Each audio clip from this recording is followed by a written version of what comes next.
It's the full story of life crushed into 4 minutes. The entirety of humanity in the palm of your hand, crushed into one sentence. Listen, it's intense, right? God, our sins, paying everyone life. The greatest story ever told that's hardly ever told. God. Yes, God, the maker and giver of life. And by life, I mean any and all manner and substance, seen and unseen, what can and can't be touched, thoughts, image, emotions, love, atoms, and oceans. God.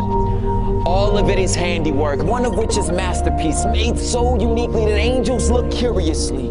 The one thing in creation that was made with his imagery, the concept so cold. It's the reason I stay bold, how God breathed in a man and he became a living soul. Formed with the intent of being infinitely, intimately fond. Creator and creation held in eternal bond. And it was placed in perfect paradise till something went wrong. A species got deceived and started lusting for his job. An odd list of complaints, as if the system ain't working. And used that same breath he graciously gave us to curse him. And that sin seed spread through our soul's genome. And by nature of your nature, your species, you participated in the mutiny. Our sins. It's nature inherited. Black in the human heart. It was over before it started. Deceived from day one and led away by our own lust. There's not a religion in the world that doesn't agree that something's wrong with us. The question is, what is it? And how do we fix it? Are we eternally separated from a God that may or may not have existed? But that's another subject. Let's keep grinding. Besides, trying to prove God is like defending a lion, homie. It don't need your help. Just unlock the cage. Let's move on how our debt can be paid. Short and sweet. The problem is sin. Yes, sin. It's a cancer, an asthma, choking out our life force, forcing separation from a perfect and holy God. And the only way to get back is to get back to perfection. But silly us, trying to pass the course of life without referring to a syllabus.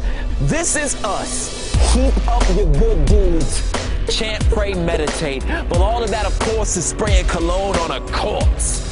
Or you could choose to ignore it as if something don't stink. It's like stepping in dog poop and refusing to wipe your shoe, but all of that ends with how good is good enough. Take your silly list of good deeds and line them up against perfection. Good luck. That's life past your pay grade. The cost of your soul, you ain't got a big enough piggy bank, but you could give it a shot. But I suggest you throw away the list, because even your good acts are an extension of your selfishness. But here's where it gets interesting. I hope you're closely listening. Please don't get it twisted. It's what makes our faith unique. Here's what God says is part A of the gospel. You can't fix yourself. Quit trying. It's impossible. Sin brings death.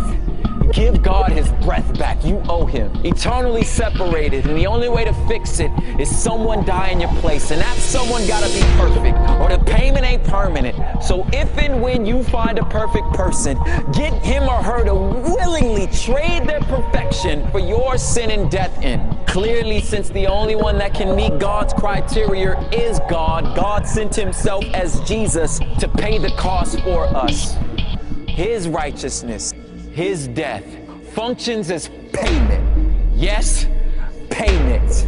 Wrote a check with his life, but at the resurrection we all cheered, because that means the check cleared. Pierced feet, pierced hands, blood-stained son of man, fullness, forgiveness, free passage into the promised land. That same breath that God breathed into us, God gave up to redeem us. And anyone and everyone, and by everyone I mean everyone, who puts their faith and trust in him and him alone can stand in full confidence of God's forgiveness.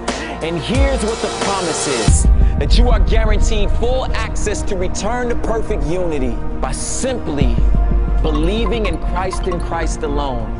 You are receiving life. Yes, life. This is the gospel.